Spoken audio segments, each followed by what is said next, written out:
Okay, photovoltaics are devices which produce clean electricity from sunlight, and that makes them an important source of renewable energy. In the UK, we need to accelerate our deployment of this technology from 13.5 gigawatts today to over 200 gigawatts by 2050 to help us to meet our net zero carbon targets. By increasing our investment in this technology, it's not only important for the climate, but also important economically.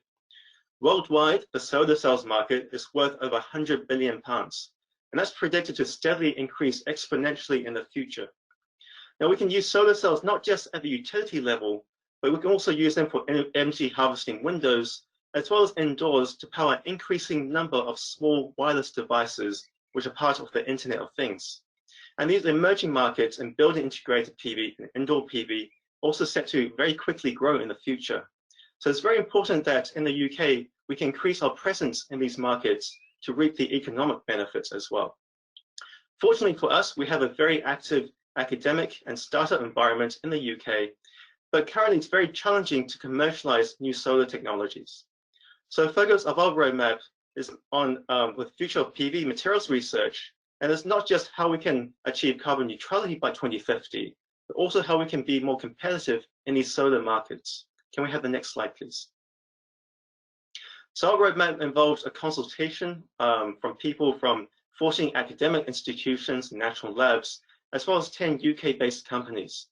And we had 9 sub-roadmaps, and these spanned all the way from challenges in industry to materials that we use at the utility scale, right the way through to technologies and materials that can be used in emerging markets.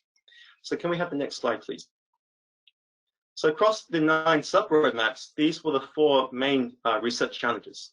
The first is that we need to have a better understanding of what processes are limiting the efficiencies and the stability of both existing and emerging solar absorbers. And we need to find ways to overcome these lost processes.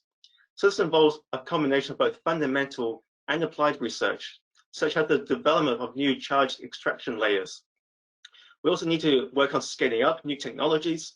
And this involves not just working at the cell level, but also working at the module level. And for example, we need to develop new large area manufacturing processes, as well as more sustainable ways of manufacturing module level devices. We also need to extend the lifetime of solar technologies up to 40 years. And this involves developing better encapsulation materials, as well as developing new protocols for the accelerated testing of the degradation of new materials. And across all new technologies, it's very important that we can develop new electrodes, both transparent and opaque, which are not reliant on expensive or scarce elements. In other words, going indium-free and moving away from gold and silver as contact materials. Next slide, please.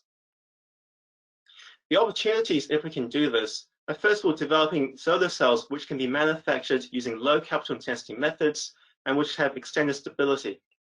An example of a new type of device that's really promising are multi-junction solar cells, which combine a metal halo perovskite with a silicon bottom cell, and this can deliver efficiencies over 50% greater than current silicon technologies. We can also achieve carbon neutral buildings by using the cladding of buildings as energy harvesters rather than as passive layers. We can also develop new lightweight and flexible solar cells that can work indoors to power standalone devices, or which can be used to power electronic vehicles, as well as be used for aerospace applications. And these new technologies can also be enablers for other renewable sectors, such as which rely on the clean production of sunlight from clean production of electricity from sunlight. And examples include the splitting of water to make fuels, as well as the generation of ammonia. Next slide, please. So the requirements for doing this is first of all having dedicated funding for PV materials research and both fundamental and applied research. Right now we have central facilities for certifying the efficiencies of solar cells. We also need to have dedicated central facilities for advanced device metrology and the testing of the degradation of materials. We also need to have catapults and pilot facilities to accelerate the scaling up of new technologies. And this includes having a pilot production line for silicon solar cells, where we can test new device structures, as well as custom-make silicon for applications in new devices, such as in multi-junction devices. And we also need to have consortia that can bring together the key people. That is the people doing the research, the manufacturers, the funders, and the people in the end user industries who can tell the people doing the research what's really needed by the consumer. And finally, we need to build up a pipeline of skills in this area by having centers for doctoral training, as well as training networks for postdoctoral researchers, as well as people in industry. And in doing so, we can achieve energy security for the UK, where we can supply our own renewable energy needs using solar cells manufactured in the UK. And this will create new jobs, and we can fill those jobs using locally sourced people. Thank you.